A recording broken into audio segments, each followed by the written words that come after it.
বাচ্চারা পুরো 1 বছর পড়াশোনার পরে বাচ্চারা বায়না করলো যে কোথাও ঘুরতে যাবে। তাদের মুখ থেকে এই কথা শোনার পর থেকে স্যারেরা ভাবলো যে বাচ্চাদের কথা শোনা আমাদের কর্তব্য। আর দেখতে দেখতে সেই দিনটা চলে আসলো। স্যারেরা ঠিক করলো যে আমরা সবাই বাসে করে আমরা ঘুরতে যাব। সব বাচ্চা বাসে উঠে বসলো। তার সঙ্গে স্যার ও ম্যামও ছিল হিরো।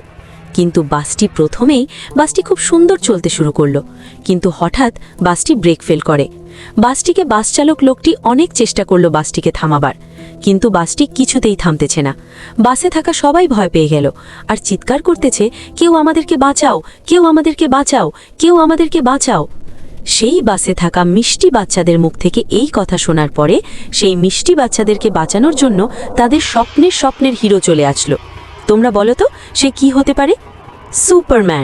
সুপারম্যান তাদেরকে উদ্ধার করার জন্য আসলো।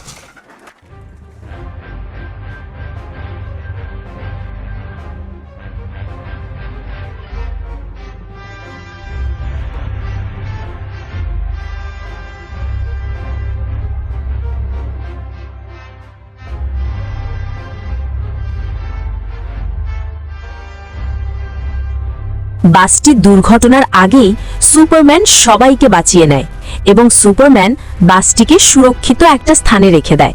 আর বাচ্চারাও সবাই খুশি হয়ে সুপারম্যানকে বিদায় বলে বিদায় জানায়।